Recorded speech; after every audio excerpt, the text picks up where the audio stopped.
Hi everybody, welcome to an overview of the LX4 ATG console web interface. This is supplied as part of the ATG console. You can access it with any device that has internet capability, either locally or remotely, depending on your network configuration. Once you key in the IP address of the console, which is visible on the bottom of the screen, you will get this web interface page. Press enter to log in. Here I'm going to use the guest account. Thank you.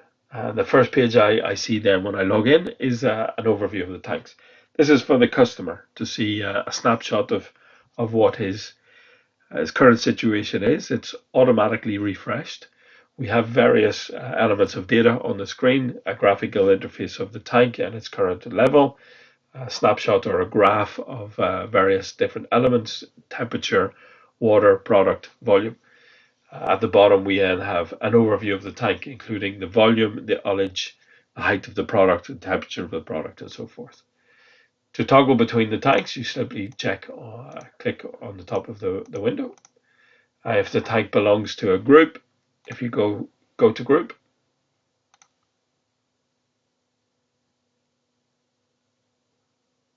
you will navigate to the tank group. For this group, there is 2 tanks, and this is the combined volume of fuel in the 2 tanks.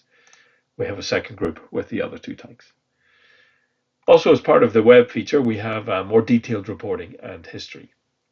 If I select history and go, let's look at this day, graph, refresh, I will get the volume and temperature compensated volume chart for that day. Looking at this information, I can see the site opened around 7 a.m. in the morning, continued trading during the day until about 9 p.m. Fairly constant. This graph is indicating a product being dispensed. We have different options with product or water, depending on what the customer wishes to look at. We also have a detailed alarm page.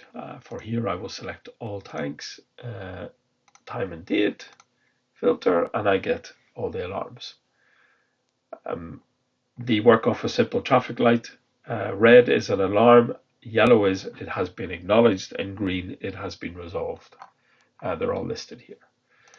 We also have deliveries. So again, if I select all tanks, time and date period, filter, I will get the deliveries, including the tank number, when the delivery took place, start and end time, the duration, and more importantly, the amount of fuel delivered to the site. Leak tests are another feature. Again, by selecting a time and date, filter, I will go with all tanks. You get any leak tests that have been triggered. This is a test environment, so you see some here that have a leak indicated or a power failure during the leak process, which means the system couldn't complete it. We also have some seals information. Comes from a connected forecourt controller. Here you see the tank, the dispenser number, the nozzle, when the customer started the transaction, ended, and the duration or time, and how many liters he dispensed. Lastly, we have some shift reporting. Again, by clicking date and time, you have shift reports. The customer has the option to select different fields by selecting here on the screen, or he can have it simply with less details. The shift reports are the opening and close date, opening volume, closing volume, minus any seals plus any deliveries. And lastly, logout. Thank you very much. For any more information on the DFS ATG products, or in fact any other DFS products, please contact your local area manager or have a look at the website. Thank you.